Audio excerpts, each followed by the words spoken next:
Greetings everybody. It is Thursday.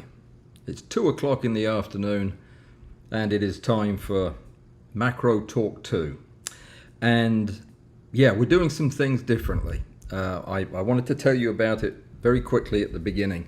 But we did a vote the other night, and some of you were there. Most of you were there, I think, but some of you weren't. It concerned something I'd heard about folks not wanting me to spend quite so much time in small talk and saying hello and that kind of thing. And I thought, well, that can't possibly be true. They wouldn't say that, would they? Well, they did say that. So what I'm going to do is this. In order to maximize the time that we spend doing some useful stuff, I'm going to do my not useful stuff, my chatting with you at the end. This is gonna be a trial balloon today. Bud knows about it, and I think I just saw. No, I didn't see. Oh, but Alistair's there as well. Okay, so the idea is this: I'm going to just have to ignore everything that comes through until the last 15 minutes, and then I will try to say hi to everybody. I want to say hi to everybody. That's my nature, but there isn't time to do both. A couple of announcements, and if you don't like that idea, make that known too, because we can always change. A couple of announcements of things of importance. I am seriously contemplating starting a third live stream. This one is to separate out the techie, geeky stuff from the rest of it, because apparently there's a lot of folks who want to hear the photography. They're not that interested in the computers and the building stuff and that type of thing, 3D printers, that type of thing, even though you should be interested in them because I have made stuff this week. But anyway, we're thinking about doing that. If you support that, let Bud know. Coming up in the next week, I've got several. I put out 3 or 4 videos last week. I hope you're watching them, because now I'm making them again. But I want to tell you what's coming up next week. This is the best macro lens in the world. This is the Micro Nikkor 200mm f4 macro lens, and it is unbelievably sharp. This is the nicest copy I've ever seen. This is Susan's. Yes, the same Susan. And if you want to come with me this weekend while I go out and play with this, then watch the video next week, because we'll be talking about it in the live stream. And the other thing we're talking about in the live stream next week is, you have to guess, because I can't remember what it was. What was it? Oh, my first impression of a little computer thing that was sent to me to take a look at. I'll say no more, but if you catch a glimpse of it out of the corner of one of these screens, then you'll know. But that'll be also in the live stream next week. Hey Patrick, thank you so much. I appreciate that very generous donation. Of course, if you super chat me, that trumps everything. If you super chat me, you get to ask the question regardless of anything else, and I'll stop and answer it. There was one question that came in right at the beginning that I need to answer right away, because it's going to bear on everything I say. It was the Raynox 250 that was ordered. I can't remember who said this. Sorry, I'll know in a minute. But can this same thing be done with other lenses? Yes, absolutely it can, but you have to experiment with it and find out yourself, because I can't give you a list of lenses that will do it. But when I tell you the criteria that telecentricity involves, you can figure out whether or not it would be something that you can probably do or not. It is incredibly complicated. The whole subject is complicated. I tried to twist Rick's arm into coming on and actually being here to bail me out, and he said no, he'd just watch the recording and laugh. So don't forget, by the way, that he's judging the competition this week as well. So he's just having a ball. He cannot wait to see all of the stereo images. I feel the same way. Friday night, midnight, that's the cutoff, and we'll do the judging immediately thereafter. Let me see. this is hard for me not to look at the screen and not to look at your names and questions and say hi. What we're going to do is this. We're going to talk about telecentricity, about what it is, why we use it, why you might want to know about it, and what you can do with it. And then we'll talk a little bit about practically how to make a telecentric lens, because telecentric lenses are very, very expensive. And when you learn about how to make them, it shouldn't be too big of a struggle to make one. For most of you, it's going to be with stuff you have sitting around because you're macro photographers. But you know, the whole point of telecentricity is it's a way to overcome the problem of parallax. And for those of you who don't know what parallax is, it was a fairly unpopular medication that was invented in the UK. It's a mixture of a powerful muscle relaxer with a very fast-acting laxative. And yeah, it never caught on. They only sold, I think, 2 or 3 prescriptions in the UK, but it's available in the US now through my website. Parallax is that annoying thing that interferes with some of your macro photographs, especially if you're trying to do something clever like stacking and stitching. When you're doing something like that or making panoramas, there is a problem with your perspective changing when you move the camera. As you change the angle of the camera to get the next shot, you're actually changing the outline of what the camera sees. Now, we've talked about this and we've discussed it on numerous occasions, and there is a kind of poor man's telecentric lens, which is called the focus ring on your lens. And that's why for larger subjects that are bigger than the housefly that you're photographing, it is actually better to use the focus ring to focus, because it introduces less distortion, less parallax, and allows you to stack better. So when you have something bigger than, say, a P, you're better off to use the focus ring than you are to use a focus rail, because the rail is moving the camera. It's a similar kind of related concept, but it gives you some idea. Let me show you the test bed that we're going to use. You may learn several different things from this next hour, but the one lesson that is by far the most important that I want you to take away from this is, if you're ever doing a presentation that involves a lot of technical preparation and building things and making things and then testing them, start it some number of days in advance, not 2 hours. If you learn that, I think you'll have had a very successful day. This is I hope that this is no, it's not. That's a different camera. Sorry, that's part of the problem, is figuring out where the cameras are. So this is the test system that I'm going to use. It's just a mirrorless camera with a cheap macro lens and the lenses that we're going to be combining to make telecentric. So the reason that I picked these lenses was these are very close to the same lenses that Rick wrote about on photomacrography when he first described this effect for his readers over there. And I read that back then, didn't understand a word of it, still don't understand many words of it, but we've talked about it often enough now that I'm starting to get a feel for the way this works. The reason we use a telecentric lens now depends on whether or not you're a factory or a person. If you're a macro photographer like us, it's mainly for things like stacking and stitching.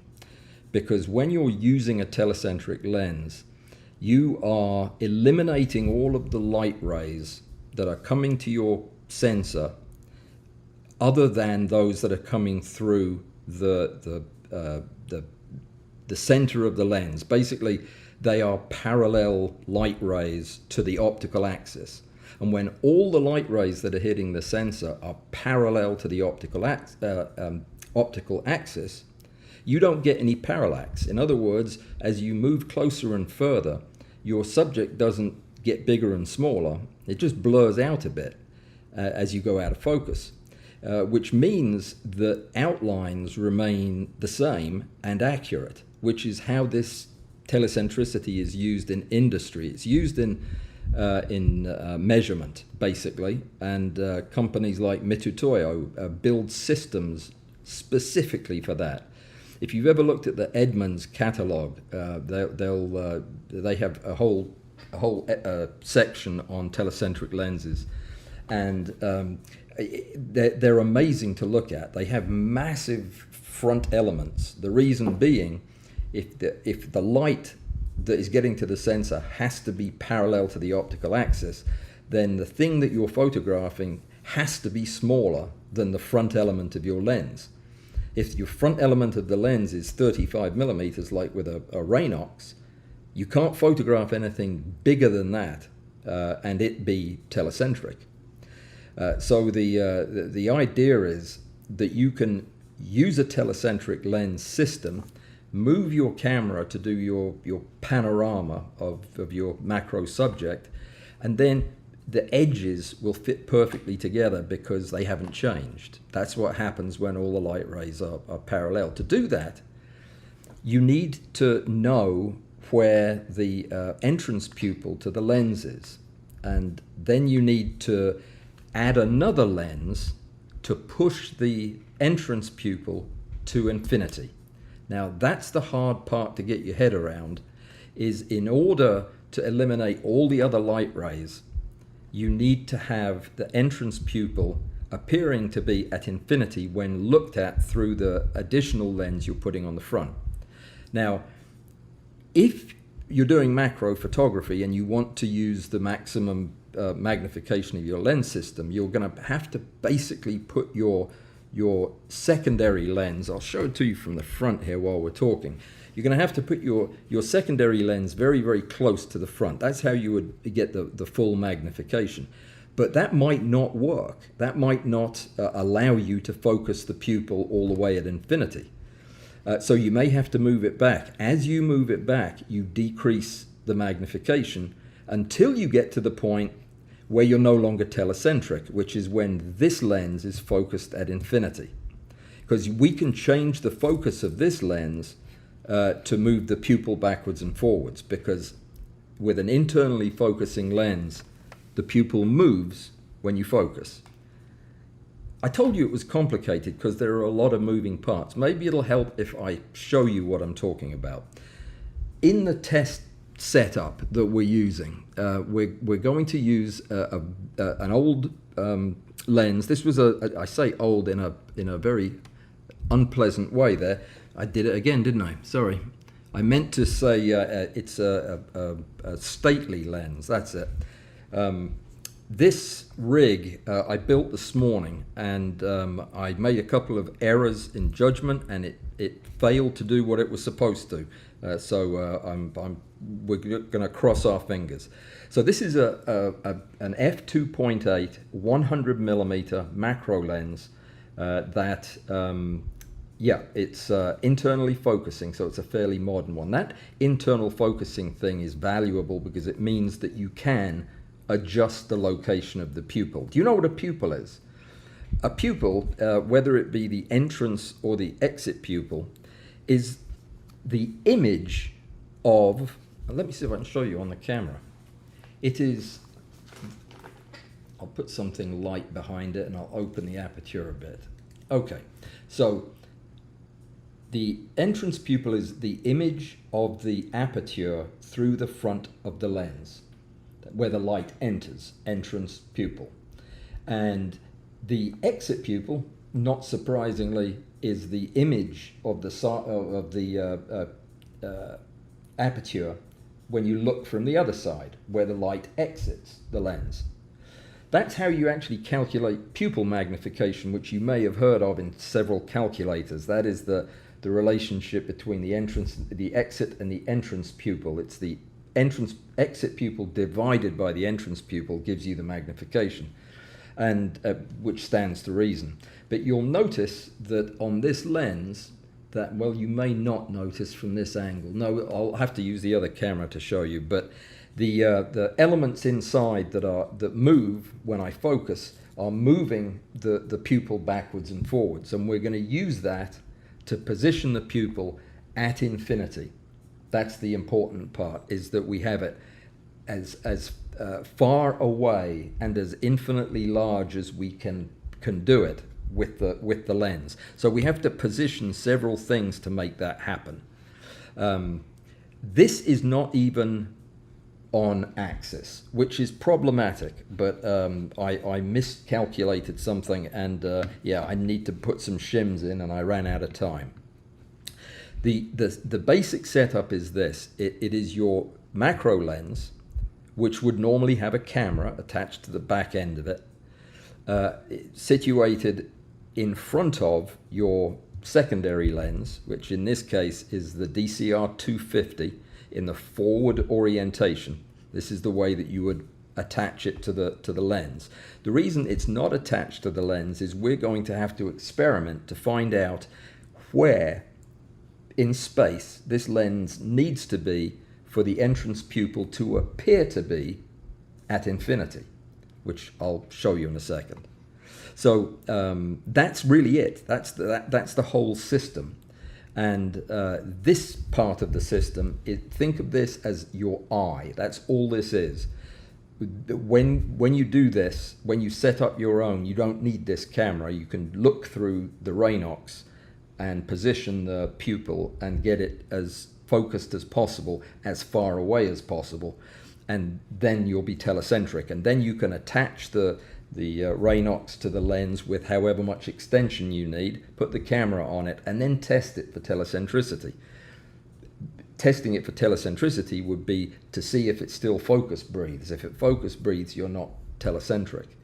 And yeah, and then from that point on, you can start using it once you have it set up. Now, you have to remember, this is a small lens, this Raynox, which means if the camera you're putting on the back here is a full frame camera, you might have trouble covering it all, and you may see some degradation of the image quality at the edges, and that's to be expected.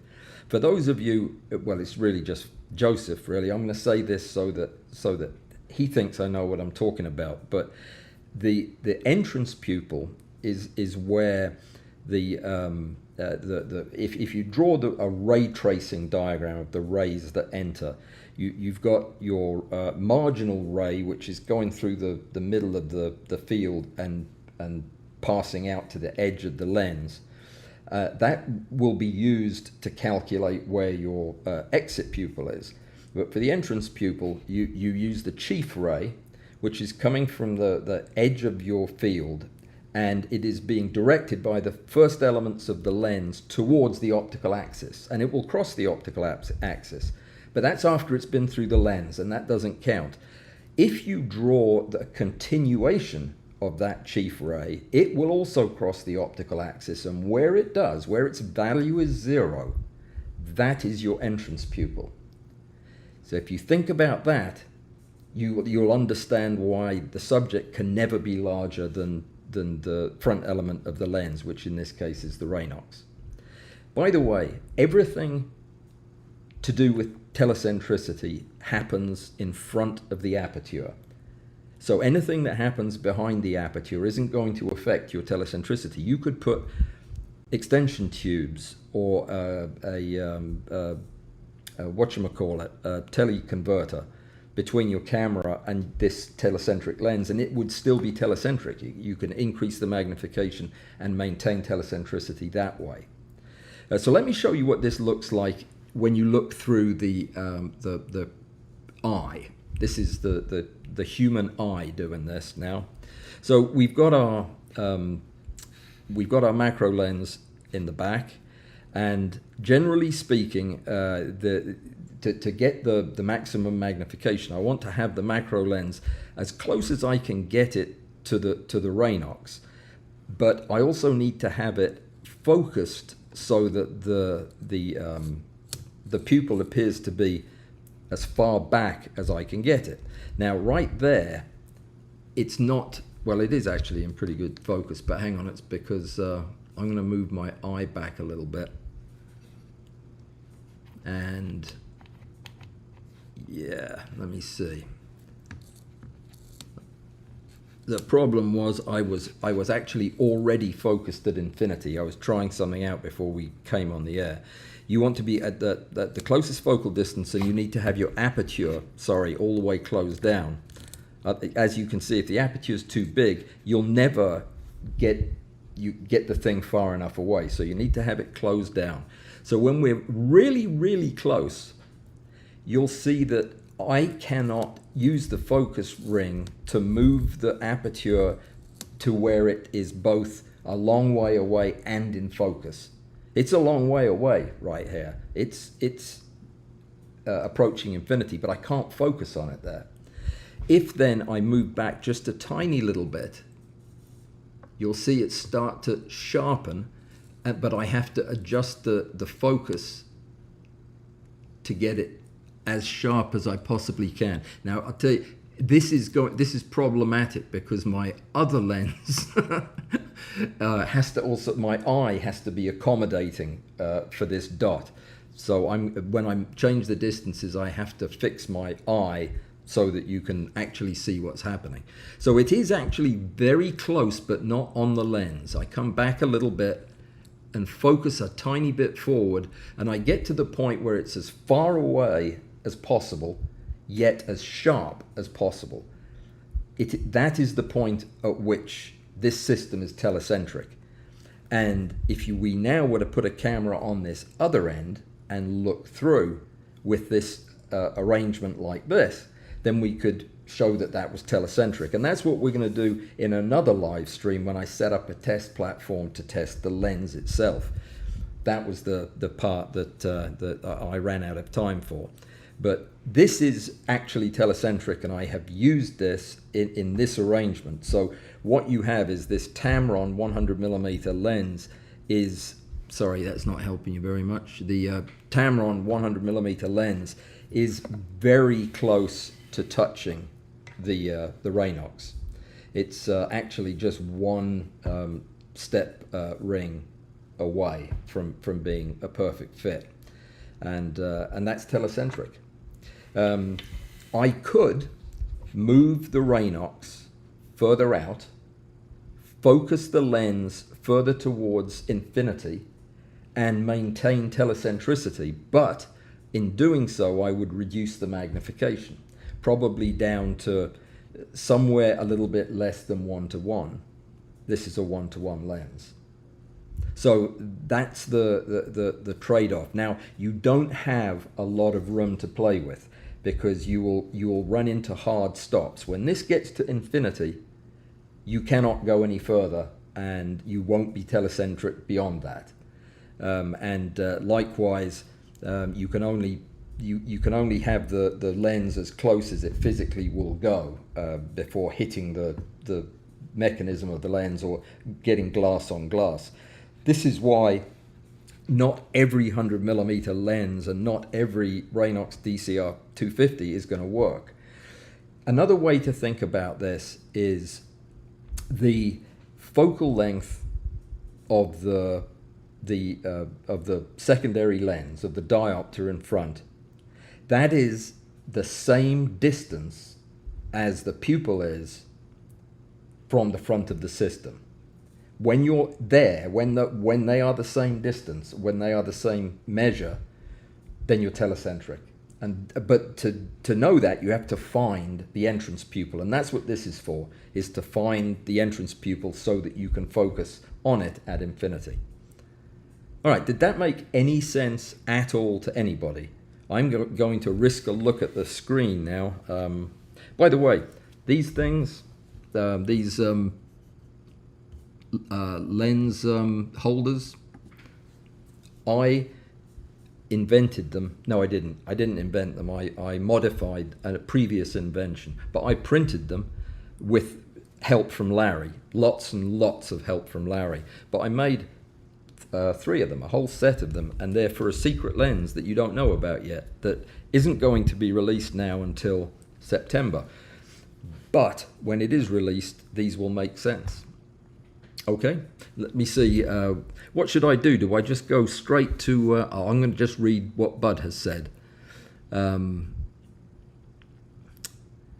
Oh, I can't help but see what Joseph has said. Does sharpness loss? Hang on. Does sharpness? Does the loss of sharpness is that minor compared? Well, they're actually at the center of the image, and if you're using a crop frame camera, there's very little loss of sharpness. It depends on the lens you're using, of course, but no, it's the image quality is really good with this. It really is. Certainly minor compared to the benefits. Bud, that same question, is sharpness loss minor compared to the benefits? I think so, because there is nothing else that you can do besides use a telecentric lens to do the kind of things that we're talking about, stacking and stitching. In industry, they will they'll have conveyor belts whizzing by, and cameras, the machine vision cameras, are measuring them, and sometimes they're on this side of the conveyor belt, sometimes they're on that side. But with a telecentric lens, the size doesn't change. It might be a tiny bit fuzzier, but the edge will still be exactly the same. So that is the advantage, and that's the reason they've been developed. Let me give you a tip here. If you find this interesting and you want to learn more about it, I would strongly urge you to start out by learning about telecentric light sources. For some reason, for me, it was a lot easier for me to get my head around a device that was throwing out a collimated light source because of the way the lenses were arranged than it was to understand all the intricacies of pupils and chief rays and marginal rays and what all this actually meant. It was easier for me to look at a telecentric light source and say, oh, I see what you're saying. So I would recommend that. And one great resource is Edmund Optics. They've put together a whole series of discussions on telecentricity because they sell the heck out of telecentric lenses. It's very, very helpful, very interesting. And of course, it goes without saying that if you want to actually learn this stuff, go over to photomacrography.net.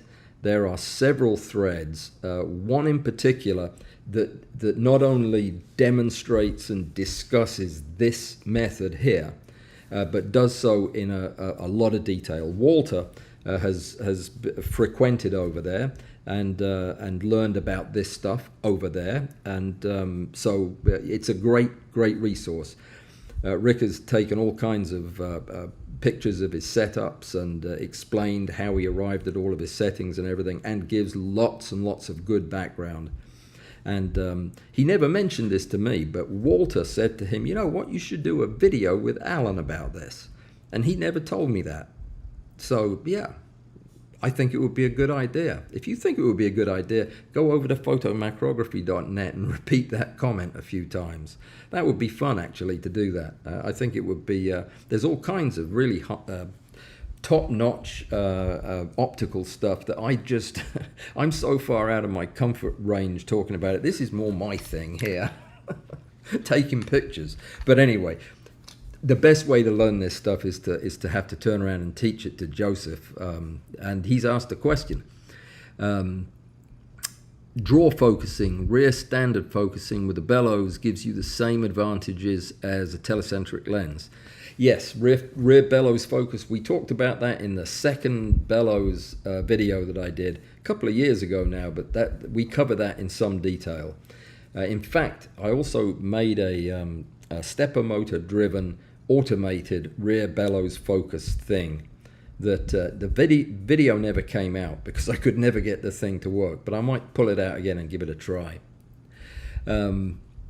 Let me see. You can also do it with a unit focusing lenses and a rail that locks the front of the lens in place and lets the rear of the lens and the whole camera slide. Okay, fair enough. I absolutely believe that because, I mean, there are so many there are so many elements that are moving around in these modern lenses. I'm not exactly sure what is moving with respect to what.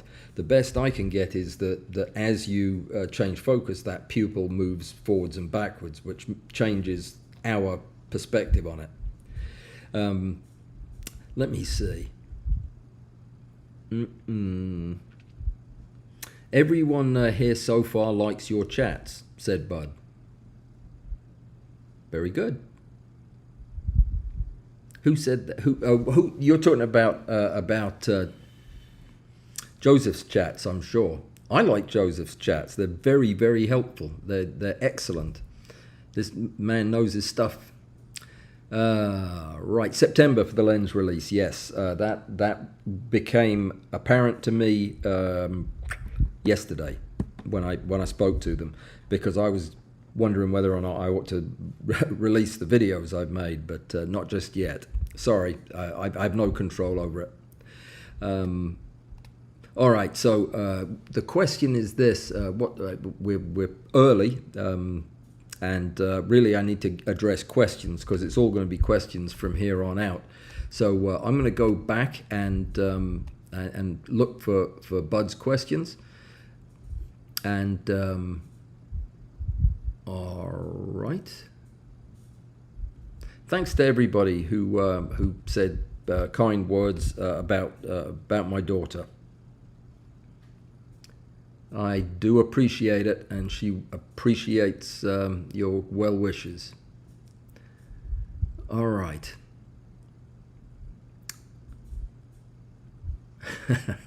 Thank you, Patrick. So I'm going to say hi to Patrick. No, I don't know. I don't know how it's very hard for me not to talk directly to people. I get why some folks would rather I not. I understand both sides of it. I really do. And ultimately it's going to come down to doing what feels right in the moment. But I'll keep working on it. Oh, Grandma's here. I didn't see you slip in the back there. Greetings. Oh, see, there I am. I'm doing it again. Okay, I'm looking for a question. Let me pause for 1 second. Baconmeister. I got the beetles. They arrived last night in the mail. I have taken some pictures of these, and I will show them very soon on the channel. Maybe you can see the glinting of them. These are Rosemary beetles, and I had never seen one until last night. And after working and not getting through with my discussion with Rick till the middle of the night, I got these out the mailbox, and I had to go photograph one, and they are the most incredible beetles. They are beautiful beyond words.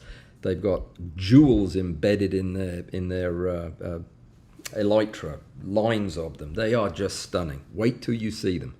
Yeah, I was so excited about that. I could hardly sleep last night because I've got about 30 of them now. So thank you, Baconmeister. Thank you, thank you, thank you. That was a very thoughtful thing to send. I do love beetles. They're growing on me.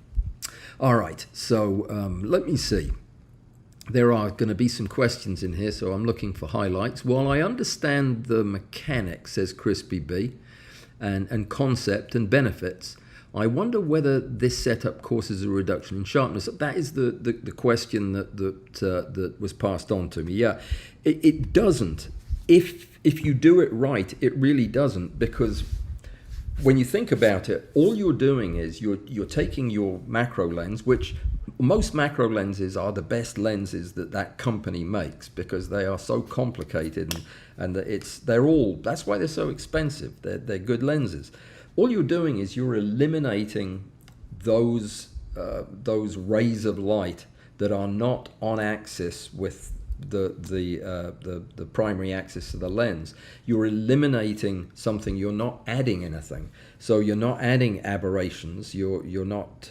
You may run out of light at the corners. That's the problem. Is you may, if your sensor's bigger than the front of your telecentric lens.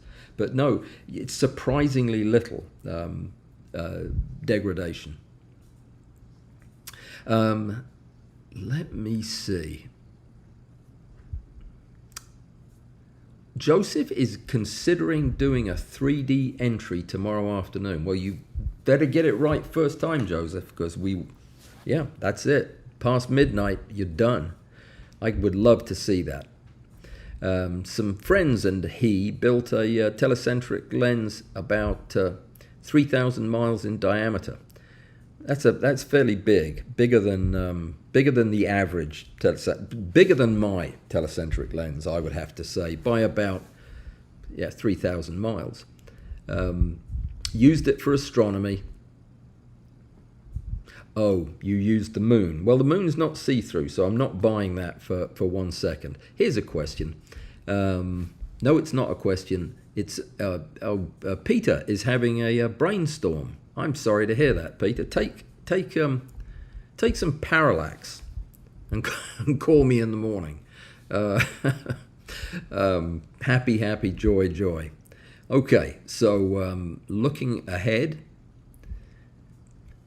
the second aperture thing's interesting because Rick and I also talked about, you've seen this lens combo of using a 70 to 200 at 200 millimeters and then slapping a reversed 50 millimeter on the front of it. You can actually make this telecentric by adding an aperture between the lenses. And that is something that I'm not exactly sure. I understand the theory of it, and we talked about this again last night, but by moving that aperture all the way up to the front, you're eliminating all that other light that would give you the parallax. So there you go.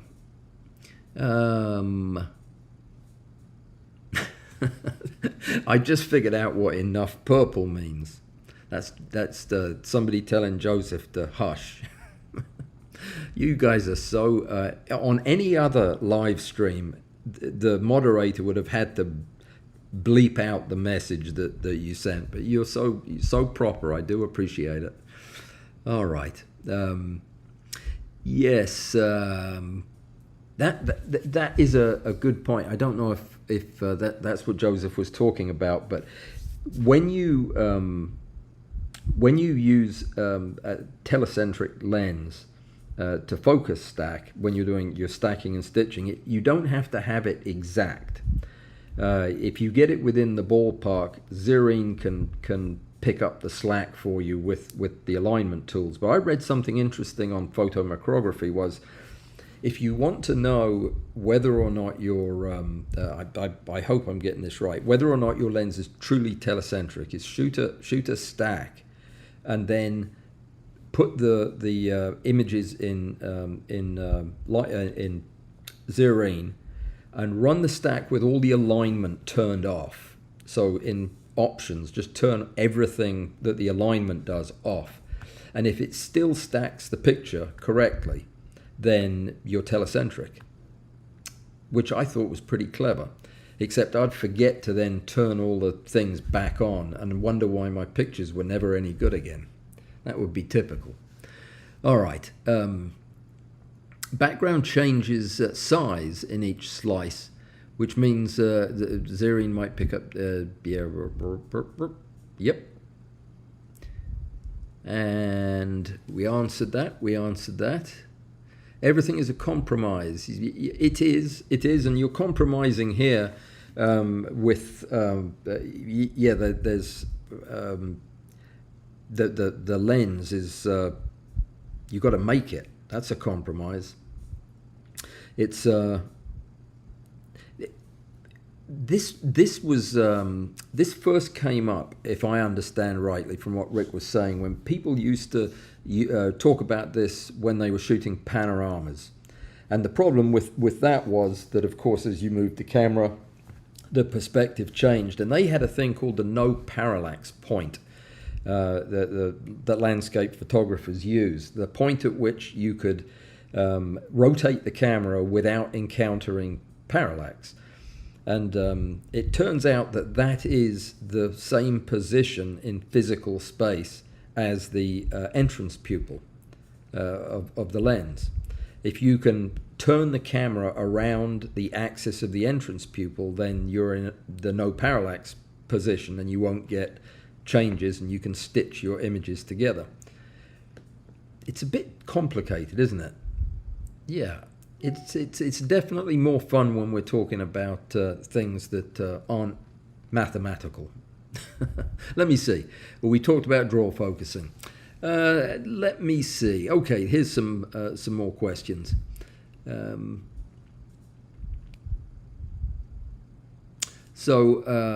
Joseph's telling us that he's the one who posted the picture of how you mount an aperture between the. Oh, really? Is that right?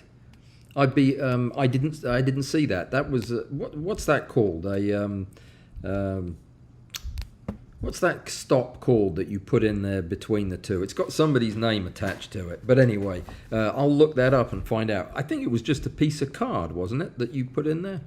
Anyway, that is. Maybe Joseph will tell us how to set that up so that you can make a telecentric 70-200. Okay, Russ Richard says the stacked reversed lens with an aperture in between is the way I first saw a homemade telecentric. Right. It's probably easier to do, but I didn't understand it when I did it that way. You kind of have to understand it when you do it this way, and it was more fun to build. But yeah. We actually talked about it in a roundabout way when we were talking about stacking lenses years ago, though. Hey, Dan. Oh, he likes Allan just the way he is. Well, that's good. That's about the only way I'm ever going to be, really. Waterhouse Stop. Well done. Well done, Crispy B. That's exactly right. Waterhouse Stop is the perforated card, the aperture you put between your reversed 50 and the front of your 70-200, and that is what that's what turns it into a telecentric lens. But there's more to it than that. All right.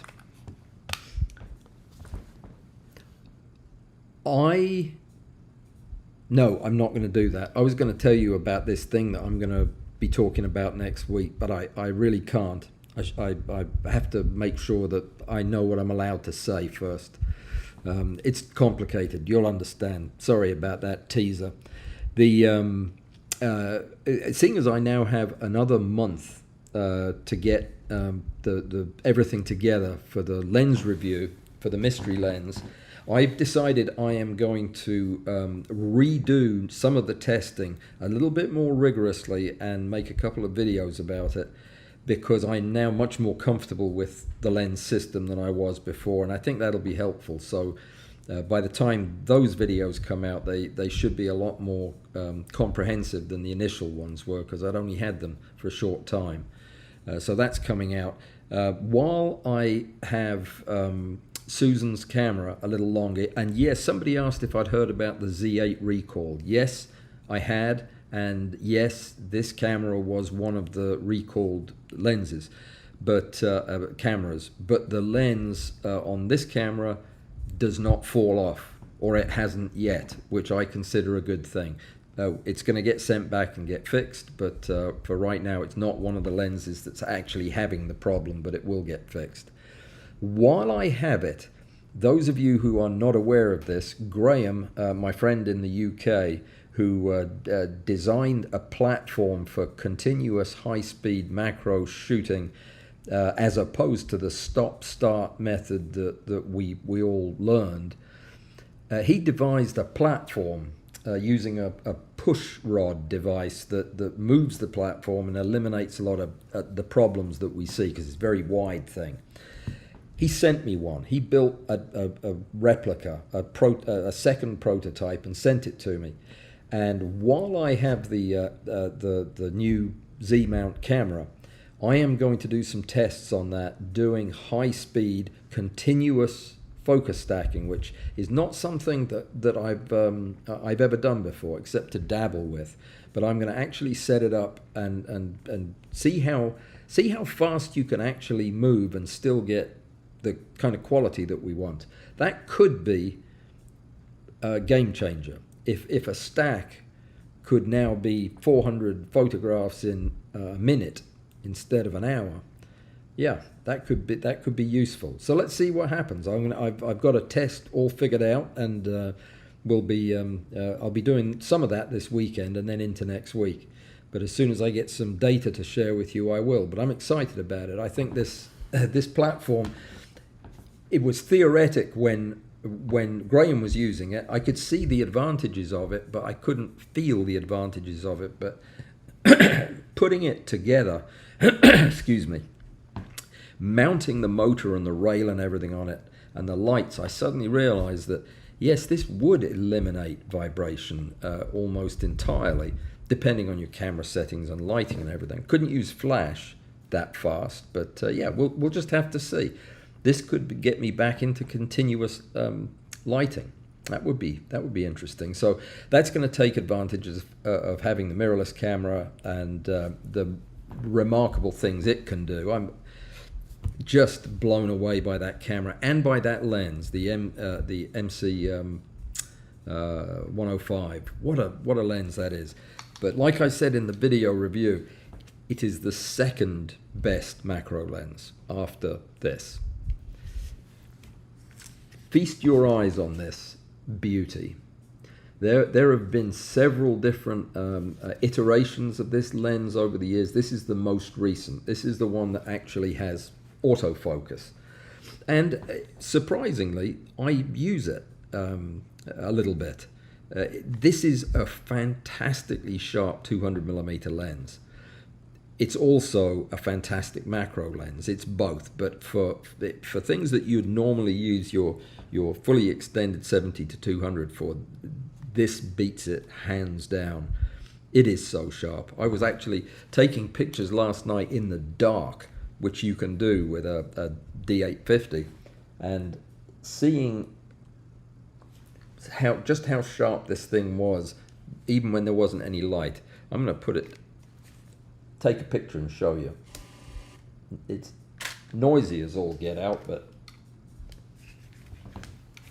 look at that. Look at that. It's wonderful. I just cannot wait to get out there with the bugs with this lens, because it is an absolute joy to use. It was made for a camera this size. This whole thing weighs about 10 pounds. It's beautiful, so substantial.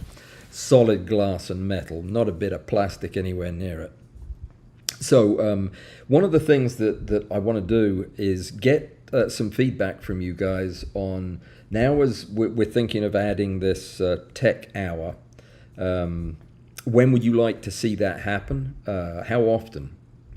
Every other week? Every week? It's up to you. If you're going to come to it, I'll do it whenever you want. And what do you want to see now as I'm back making videos full time? What do you want videos on?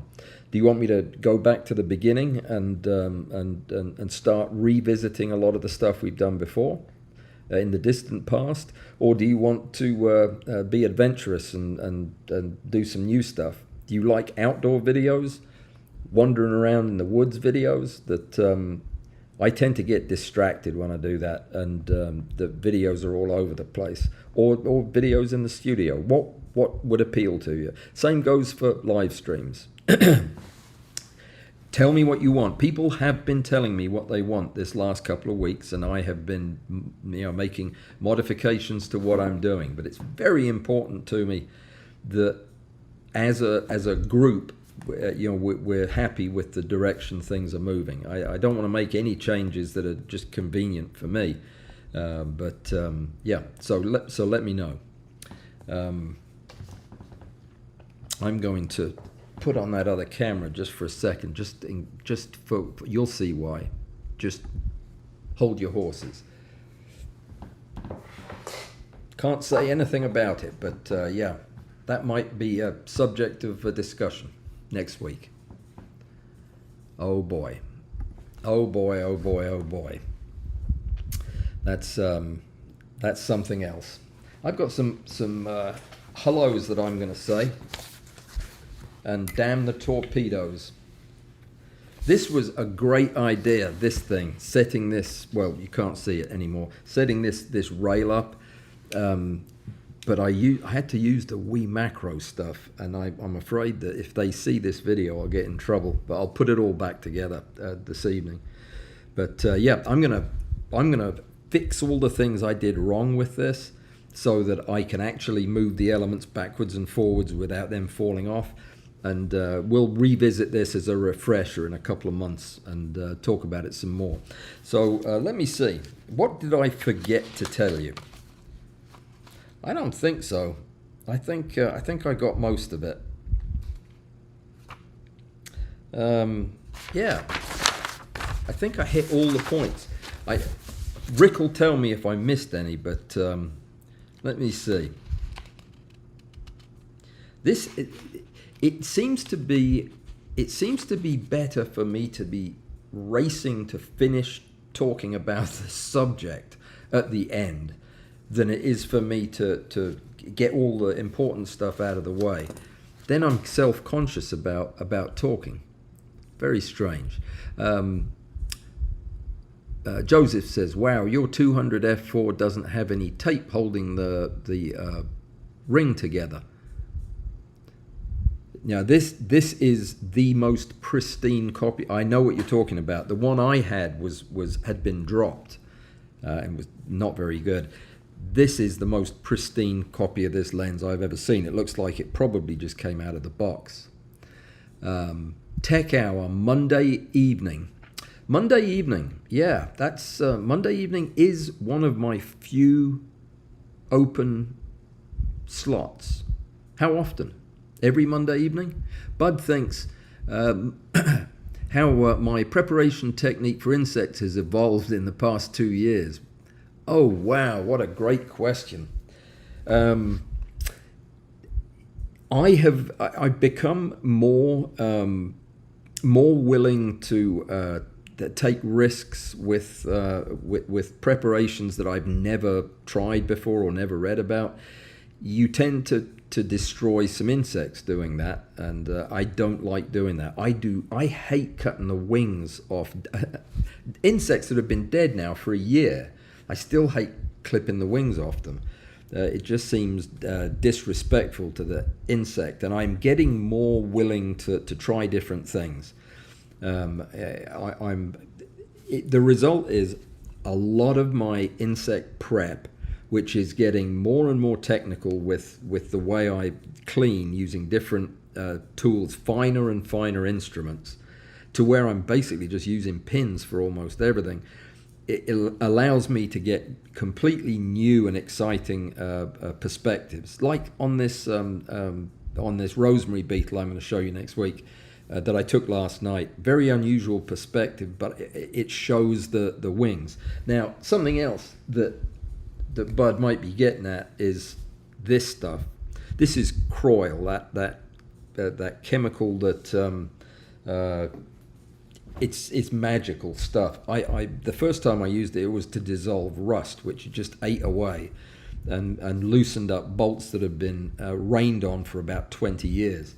Amazing stuff. But it's also something I've started using in my preparations, especially older bugs that have been in alcohol for a long time. It seems to restore eyes differently than decon does. I still like the decon, but the decon damages other things. It's very caustic. This, even though it's deadly poison, is not as caustic, and it makes eyes look really nice. I've still got a lot of experimenting to do with it, but that's something that's new.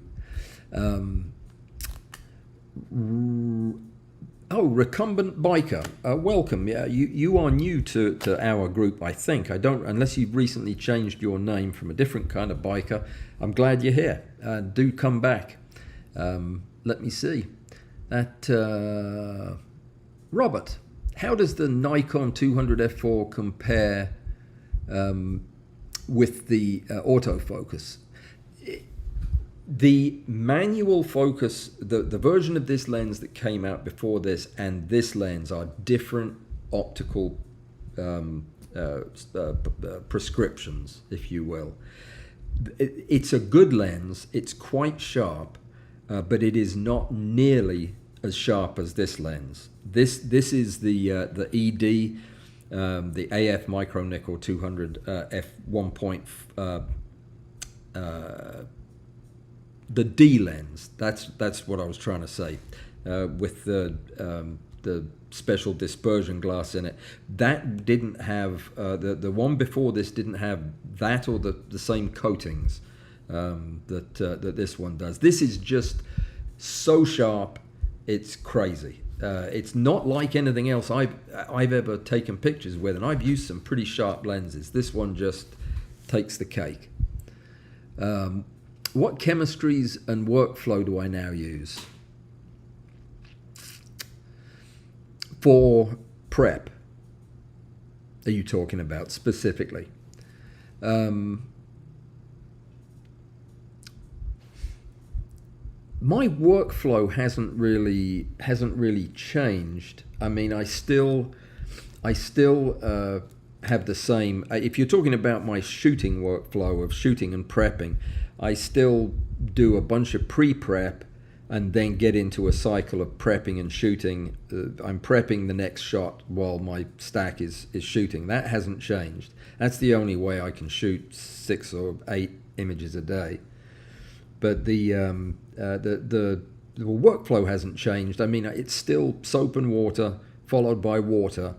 Replace any alcohol that's soaked in by an equilibration soak, and then depending on the bug, either air dry or paper point drying. That's new. I used to do much more blow drying than I do now. I seldom use that. I have gone to no touch wing opening techniques for beetles. That used to always be a probe that I used. Now I'm using air almost exclusively unless they get stuck. They open and stay open better that way. In fact, that's the way they open and lock open in flight, is air passing over the top of the wing. It pulls the wing tips up. So there you go.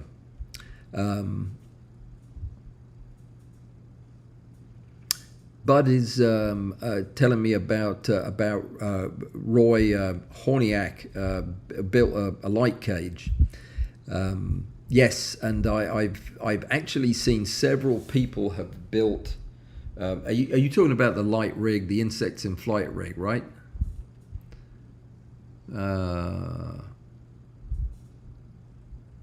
No, I'm sorry, Roy. I was reading your message, Bud's version of your message. Sorry, Bud. You don't have to do the questions anymore because I'm now reading them.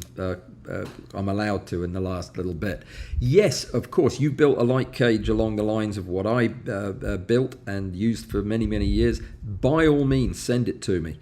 I'll tell you what. If you want to get full attention from it, send it to the. What am I calling the cage project? I renamed it My Macro Rig. Put that in the email. Send it to, and this is for everybody. This is an announcement. My Macro Rig is the cage project round 2. We are going to try to get together as many of your brilliant ideas like Graham's idea and all of Bud's ideas and the things he's come up with, the lens hoods and everything, the cages that we built, the rigs we built. We're going to try to get those into a central repository where your pictures and your words will appear and people can go look for them. So when they're getting into macro and they hear about this place, well, there's a place you can go where all these people have put their rigs and they've shared information about what they're made of and so on and so forth. So if you put that, you could be the first new entry to My Macro Rig. So that's the subject heading in your email. contact@allanwallsphotography.com and then My Macro Rig. And send me a couple of pictures, 3 pictures, 4 even, and some words, a paragraph, 2 paragraphs, no more than a page. you're limited to one page and say 4 pictures. Now, two very important people to me, Patrick and Bud, who are long-time supporters, are both volunteers who have come forward to curate this collection of rigs, which is going to be a long-term project, and they will receive your information and they will do whatever editorializing they need to do to get it in the format for the website, and they'll insert it onto the site. I may have a separate site for it, or I may use my site and just update the page. I haven't decided yet. But one way or the other, send it in. I will personally look at all of them, I promise. But to get them into the project, you need to send them to my macro rig. Has everybody got that? I'll repeat that many times. And while I'm asking for things, give me a thumbs up or a like. Whatever it is Amy normally asks you to do, do that, please. I still, after 5 years, don't know what good it does, but yeah. So, Graham, good evening. And my quick fault-finding macro vid. Oh! I forgot about that video. Did you see the video of the 2 students from the University of California who just wanted to know how to do macro photography and just cut out all the unimportant stuff? So it was a 45-minute video that I just thoroughly enjoyed doing. Lovely people and a great opportunity to help some folks out. So I'm going to be following up with them in a couple of weeks and let you know how it goes. But if you haven't seen that video, it's worth watching, I think. It's a lot of information. It's like top tips at 100 miles an hour. Question from Walter. After the lens rig is telecentric, do you use a macro rail to focus bracket as usual? Well, yes. I mean, yes, you would, because you're still going to have to get your entire subject in focus, so you're going to have to move it. You can't use the focus ring on the primary lens because that will knock it out of telecentricity after a certain point. Yeah, so you would. The benefit is, of course, when you then move the lens to the side for the second part of your stitching, it will still be telecentric. So yes.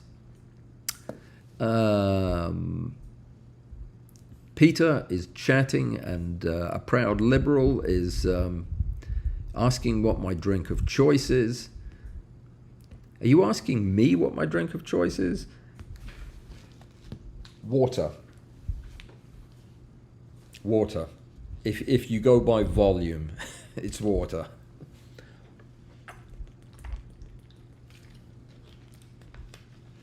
I drink probably 20 bottles of water for every cup of anything else I drink. It's the only thing I really like. How boring is that? We are past time. It's 3:01, and there's a precipitous drop in the number of people, which means they've all fallen asleep or gone back to work. So this is going to be hard, and I'm going to have to come up with a way to do this so that I don't feel rude at the beginning, yet I still get all of your comments. I feel like I've missed a lot in this session. But what I'm going to do is, Roy, send it anyway. It doesn't. This is not a competition. This is not about how good your rig looks. It's about the fact that you did it and you built it, and it's a celebration of that. So please send it, definitely. I'll figure something out. It may have to be a hybrid thing. You know what? Here's a thought. Maybe for those of you who want to sit around and chat for a little bit before the thing starts, I could start 15 minutes early. I'm always here, sitting at the desk, making notes. We could do that. And then at the top of the hour, we could dive into the content. How would that be? That might be a better idea. That would make me feel less rude by not saying hi. Yeah. That way, if you don't want me to talk to you, just show up at the beginning at the top of the hour. If I do that, I'm going to change the time to 2:45, and you'll know that, I mean, to X45, and you'll know that's why. But I'm going to get some feedback from folks first.